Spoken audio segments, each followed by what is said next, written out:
कोई भी ऐप हो, हमारे साथ कुछ भी कर दीजिए, हमारी आवाज़ आप नहीं दबा पाएंगे, हम ऐसे ही बोलते रहेंगे। मैं तो सीधे ये कह रही हूँ, आप मेरा अपहरण कर लीजिए, आप मेरा बलात्कार कर दीजिए, आप मुझे लिंच कर दीजिए, कुछ भी कीजिए, मैं गलत को गलत हमेशा कहूँगी, सही को सही हमेशा कहूँगी।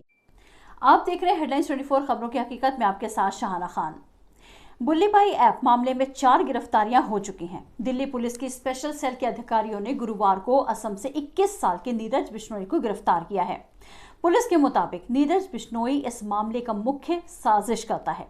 पुलिस अधिकारियों का कहना है कि इस ऐप को इसी व्यक्ति ने डिजाइन किया था। इससे पहले मुंबई पुलिस कमिश्नर हेमंत नागराले ने बुधवार तक 3 लोगों को गिरफ्तार किया। हेमंत नागराले ने बताया कि ये एक संवेदनशील मामला है जिसमें कुछ लोगों ने एक समुदाय की महिलाओं की मानहानि की और उनकी भावनाओं को आहत किया है। पूरी खबर की जानकारी देने से पहले हम आपको बता दें कि काविश अजीज लेनिन, जो बुली बाई की विक्टिम है, उन्होंने हेडलाइंस 24 से बात की और उनके साथ क्या हुआ इसकी पूरी जानकारी दी। आइए देखते हैं। सुल्ली बाई डील्स का नाम आपने सुना होगा। 6 महीने पहले एक एप्लीकेशन जहां पर मुस्लिम औरतों की तस्वीरों को निकाल करके उनकी नीलामी की जा रही थी, उनकी बोली लगाई जा रही थी, उनको बेचा जा रहा था। उत्तर प्रदेश पुलिस और दिल्ली पुलिस ने इस मामले में कोई कार्रवाई नहीं किया। तमाम लोगों ने सदन में भी आवाज उठाई, मुकदमे दर्ज हुए, लेकिन यूपी पुलिस और दिल्ली पुलिस इतनी निष्क्रिय थी, इतनी इनएक्टिव थी कि उसने कुछ नहीं किया। और नतीजे के तौर पर अब 6 महीने के बाद बुल्ली बाई नाम की एक ऐप आई जहां पर मुस्लिम औरतों की तस्वीरों को निकाल कर उनकी बोली लगाई गई, उनकी नीलामी की गई। 100 से ज़्यादा ये महिलाएं हैं। चूंकि इसमें मेरा भी नाम शामिल है, मैं भी विक्टिम हूं, तो मैं आपको पहले बताती हूं कि मुझे कैसे पता चला। मैं एक स्टोरी की कवरेज पर गई थी और मुझे एकदम से फ़ोन आया कि आपका नाम बुल्ली बाई ऐप पर है। मुझे कुछ समझ में नहीं आया और मैंने ट्विटर ओपन किया। जब ट्विटर ओपन किया तो देखा एक सिख अकाउंट से मुझे टैग किया गया था और लिखा हुआ था your Bulli Bai of the day. फिर मुझे कुछ समझ में नहीं आ रहा था मैं क्या करूं, लेकिन फिर जब मैंने ट्विटर स्क्रॉल करना शुरू किया तो देखा मेरे जैसी और तमाम लड़कियां थीं। और ये आम लड़कियां नहीं थी, ये वो लड़कियां थीं जो सरकार से सवाल करती हैं, जो गलत को गलत कहने का मादा रखती हैं, जो हर मुद्दे पर मुखर होकर के बोलती हैं। तो जो मेरे साथी थे ट्विटर पे, मेरे जो दोस्त थे, मेरे शुभचिंतक थे, इन लोगों ने मिल करके उस अकाउंट को रिपोर्ट करना शुरू किया। तो वो अकाउंट वहाँ से डिलीट हो गया। लेकिन गिटहब पर वो अकाउंट, गिटहब वो जगह, वो प्लेटफॉर्म जहाँ पर इस तरह की एप्लीकेशन को डेवलप किया जाता है, तो वहाँ पर हमारी तस्वीरें एज इट इज़ थी। तो मेरा सवाल तो गिटहब से है कि हमारी तस्वीरें वहाँ पर हैं। हालांकि गिटहब ने अब बोला है कि वहाँ से वो अकाउंट डिलीट हो चुका है। लेकिन मैं ये कह रही हूँ कि जब आपने ये सोच करके बनाया है कि इन औरतों को बेचना है, तो आपके जो कस्टमर्स थे वो भी उसी तरह के रहे होंगे। हमारी तस्वीरें जब वहाँ पर गई हैं, हमें ये बताइए कि जिन लोगों के पास ये तस्वीरें गई हैं, कल को ये लोग हमें ढूंढते हुए हमें किडनैप कर लें, हमें अपहरण कर लें, तो हमारी जिम्मेदारी कौन लेगा? क्योंकि लिंचिंग का मामला भी ऐसे ही शुरू हुआ था। तमाम गुनाह जो ऑनलाइन होते हैं वो फिर रियल लाइफ में ऐसे ही शुरू हो रहे हैं। तो अभी तो मुंबई पुलिस ने 3 लोगों को गिरफ्तार किया है और वो जो गिरफ्तार हुए लोग हैं वो बच्चे हैं, 18 साल के, 21 साल के बच्चे हैं।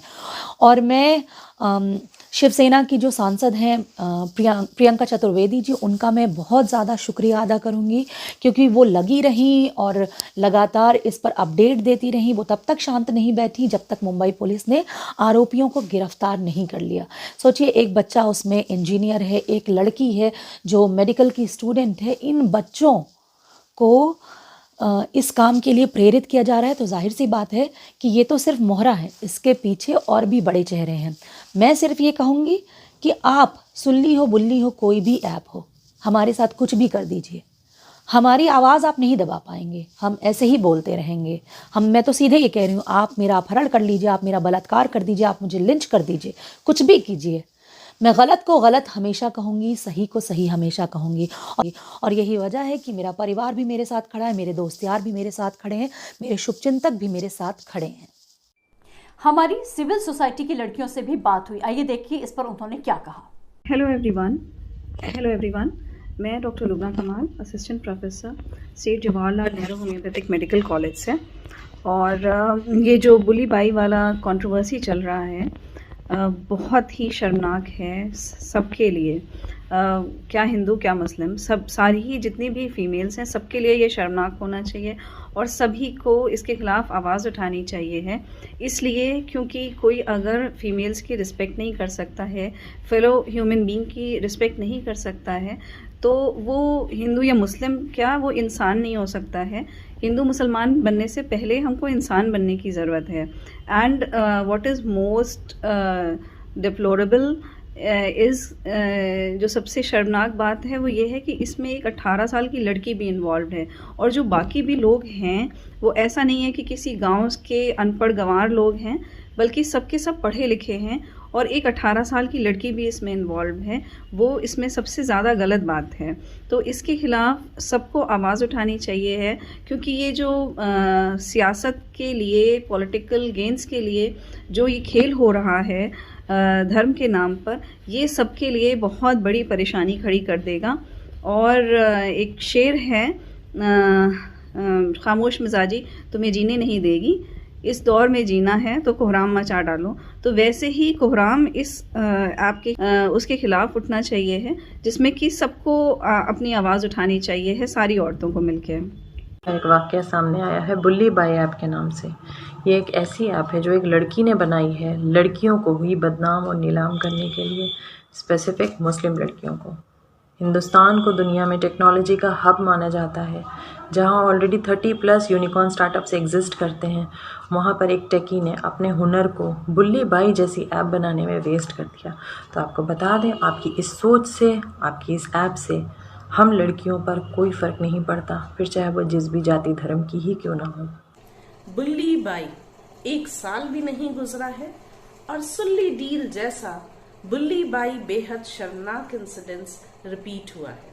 मेरा इंडिया, जहां लड़कियों को देवी स्वरूप माना जाता है, उनकी पूजा की जाती है, औरतों के लिए ऐसा इंसल्टिंग और ऑफेंसिव ऐप बनाया जाना बेहद दुखद और पीड़ादायक है। औरतों की अस्मिता खुलेआम नीलाम की जा रही है, जो किसी भी कंडीशन में बर्दाश्त नहीं की जाएगी। No religion permits such kind of actions against women.